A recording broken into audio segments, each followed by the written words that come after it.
Assalamualaikum warahmatullahi wabarakatuh. Hari ini saya dan teman-teman akan mempresentasikan hasil presentasi yang berjudul korupsi dalam perspektif undang-undang. Sebelum saya memulai presentasi kami, alangkah baiknya memperkenalkan diri. Saya sendiri Muhammad Revaldi Yuliansyah. Nama saya Muhammad Kemal Rafi.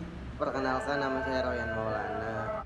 Pendahuluan. Korupsi adalah tindakan yang melanggar hukum, norma, dan etika yang terjadi di berbagai negara, termasuk Indonesia. Korupsi memiliki dampak negatif yang signifikan terhadap perkembangan ekonomi, sosial, dan politik.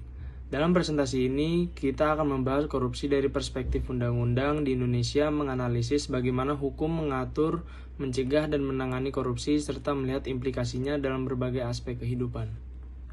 Dan selanjutnya tujuan kami mempresentasikan presentasi kami yang pertama untuk memahami definisi dan jenis-jenis korupsi menurut undang-undang, mengetahui mekanisme hukum dalam penegakan tindak pidana korupsi.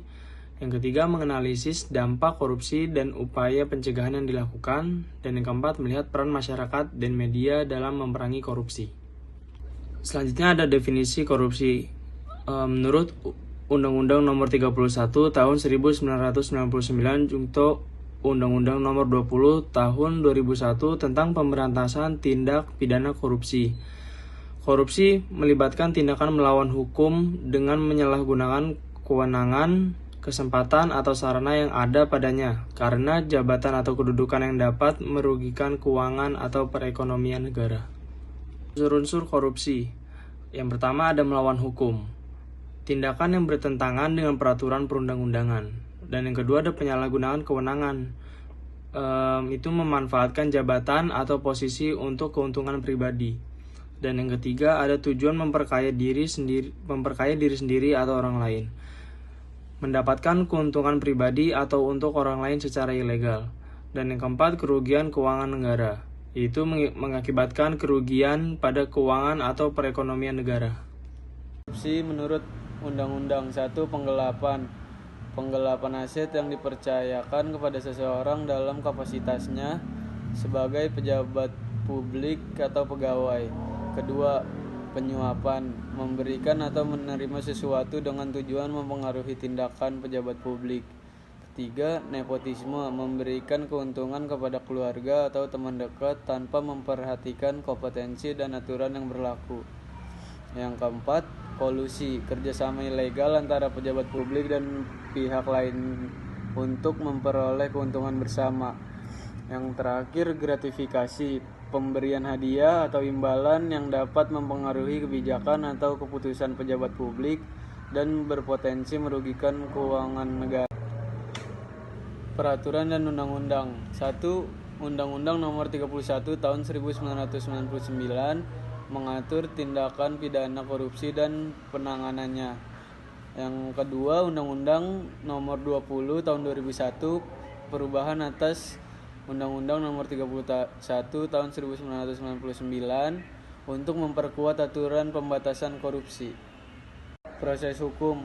1. Investigasi dilakukan oleh KPK atau kepolisian untuk mengumpulkan bukti awal. Kedua, penuntutan. Penuntut umum dari kejaksaan menyusun dakwaan berdasarkan bukti yang ada. Ketiga, persidangan dilakukan di pengadilan tindakan pidana korupsi. 4. Hukuman berupa penjara, denda, dan penyitaan aset yang diperoleh dari hasil korupsi. 1. Kasus BLBI atau Bantuan Likuiditas Bank Indonesia. 1. Melibatkan penyalahgunaan dana yang diberikan oleh Bank Indonesia kepada bank-bank yang mengalami masalah likuiditas.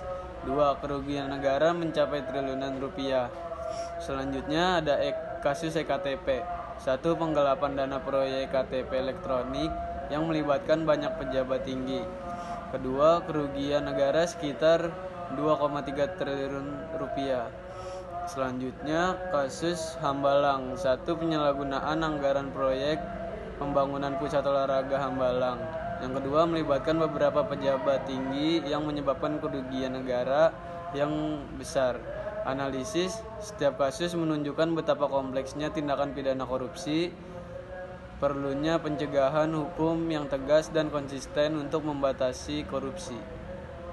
Dampak negatif korupsi. Yang pertama ada ekonomi, yaitu mengurangi investasi asing, menghambat pertumbuhan ekonomi, dan meningkatkan biaya birokrasi. Lalu ada sosial. Sosial meningkatkan ketidakpercayaan publik terhadap pemerintah, memperdalam kesenjangan sosial dan kemiskinan, dan menurunkan kualitas pelayanan publik. Yang ketiga ada politik, menyebabkan instabilitas politik, mengurangi efektivitas dan kredibilitas pemerintah, memperlemah institusi demokrasi. Lalu ada pencegahan. Yang pertama ada pendidikan dan kesadaran publik dengan kampanye anti korupsi, pendidikan tentang etika dan integritas sejak dini. Yang kedua ada reformasi birokrasi dan transparansi dengan mengimplementasikan sistem yang transparan dan akuntabel, mengurangi birokrasi yang berbelit-belit. Yang ketiga ada teknologi atau e-government dengan penggunaan teknologi untuk meningkatkan transparansi dan efisiensi administrasi. Lalu yang keempat ada pengawasan dan kontrol internal, sistem pengawasan yang ketat di dalam organisasi pemerintah dan swasta, audit rutin, dan mekanisme pelaporan yang efektif. Lalu ada peran masyarakat dan media. Yang pertama adalah pelaporan dan pengawasan. Masyarakat dapat melaporkan indikasi tindak pidana korupsi melalui berbagai saluran, dan pengawasan aktif oleh masyarakat untuk memastikan transparansi dan akuntabilitas. Yang ketiga ada peran media. Yang kedua ada peran media. Media berperan penting dalam mengungkapkan kasus korupsi, memberikan informasi dan edukasi kepada publik tentang korupsi dan dampaknya. Yang ketiga ada perlindungan pelapor atau whistleblower. Undang-undang melindungi pelapor tindak pidana korupsi dari ancaman dan intimidasi, dan memberikan intensif dan jaminan keamanan bagi pelapor. Kesimpulannya adalah kasus korupsi adalah pelanggaran hukum, norma, dan etika yang merugikan keuangan negara dan menghambat perkembangan ekonomi, sosial, dan politik. Pada Undang-Undang Nomor 31 Tahun 1999 dan Nomor 20 Tahun 2001, di Indonesia mendefinisikan korupsi dan menetapkan mekanisme hukum untuk menanganinya, termasuk peran KPK. Kasus-kasus besar seperti BLBI, IKTP, dan Hambalang menunjukkan kompleksitas korupsi dan perlunya penegakan hukum yang tegas.